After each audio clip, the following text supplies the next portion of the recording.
Do a video of my upgrades for this Kerpu portable spot welder, which I have previously made a part one, pointing out all its engineering flaws and a few things that I do like about it. I mean, you know, there's some stuff to like about it. It is a pretty high quality board, does have a chunky battery. I hate the case, but the board's decent. And my plans to make this much improved is to, one, add a capacitor, and likely something a lot larger than this, actually, like a big capacitor. Two, once I had a good capacitor, I could look into the possibility of sourcing a very beefy bench supply so that this is not, in fact, portable. I don't really need it to be portable. I don't need to spot weld in the field. I'm not making battery packs on the go here.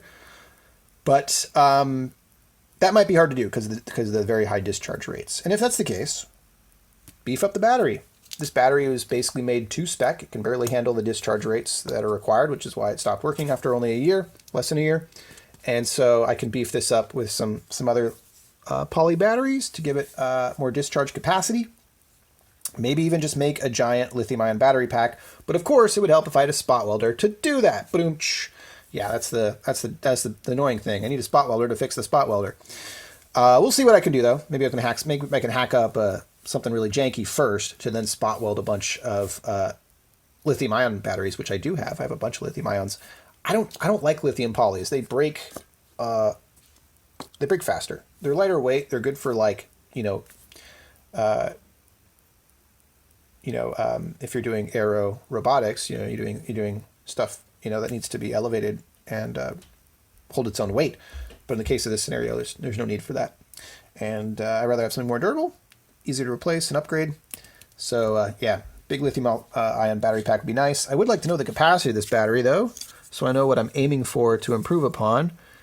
And let's see if we can find that out. If I pull up this foam, do we get anything? Aha!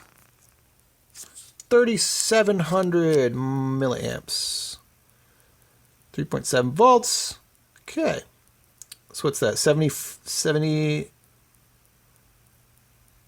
yeah, 7,400. That's chunky. That's pretty chunky. But I can do better. If that's to be believed, that's pretty chunky. But I can do better with a big chunk of lithium-ion ones. And yeah, I'll be looking into that. After I do that, I'm going to make. I would like to make. I could do, if I wanted to get really fancy. I could actually add a display, because this thing unplugs very nicely, and I'm sure there's a 5-volt rail here that's underpowered. If not, I can pull it straight from the battery to power a microcontroller, ESP32, Arduino, whatever, STM, and have that look at the signals that are going to these LEDs and read those and convert that to information on a display. I'd really like to be able to adjust the timing, which triggers the output weld. That might be tricky. That might be harder to do than I would like. I might be able to put like an RC on the gate of the FET, but I don't want to risk messing this up because it's so hard to take apart, and I'm not going to be able to get a replacement anytime soon. So that's sort of a stretch goal, if you will. But the other thing I definitely want to do is have a wired kind of manual button that I can basically hold. It can be insulated, and I can hold it and press it while I'm holding the welding probes down. That'd be actually really nice.